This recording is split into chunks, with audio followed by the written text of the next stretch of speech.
चला तर मग आज आपण पाहूयात बासुंदी. 1 किलो खवा आणि 4 लिटर दूध. आज आपण बनवणार आहोत रिच ट्रेडिशनल बासुंदी. रेसिपी खूप क्रेमी आणि टेस्टी आहे. सुरुवातीला 1 किलो खवा घेतला आणि त्याचे छोटे छोटे तुकडे करून भांड्यात टाकले.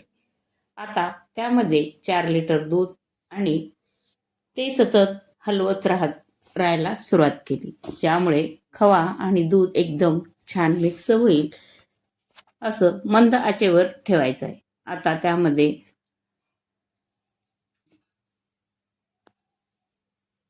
हळूहळू ते घट्ट व्हायला लागेल, क्रीमी छान दिसेल. आता त्यामध्ये ॲड केली साखर. तुमच्या टेस्टनुसार ॲडजस्ट करू शकता. पुन्हा ते छान मिक्स करून घेतलं. शेवटी टाकले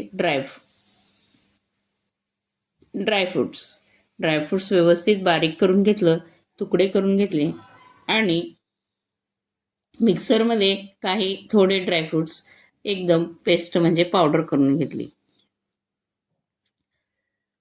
इतकी क्रीमी की एकदा खाल तर पुन्हा नक्की बनवाल. एकदम परफेक्ट बासुंदी तयार होईल. घरच्या घरी अशाच इझी रेसिपीसाठी फॉलो करा आणि व्हिडिओ आवडला असेल तर लाईक शेअर करायला विसरू नका. ड्रायफ्रूट टाकल्यानंतर एकदम बासुंदी व्यवस्थित तयार होऊन दिसेल. एकदम बाजारातल्यासारखी तयार होईल. गरम किंवा थंड दोन्ही प्रकारे तुम्ही खाऊ शकता. थंड केल्यावर एकदम अजून थोडं त्याला घट्टपणा येईल आणि व्यवस्थित बाजारातल्या बासुंदीपेक्षाही भारी होईल. कसा वाटला व्हिडिओ नक्की सांगा.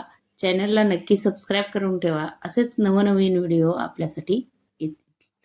धन्यवाद. आणि आपल्याला कोणती रेसिपी पाहिजे हे देखील सांगायला विसरू नका.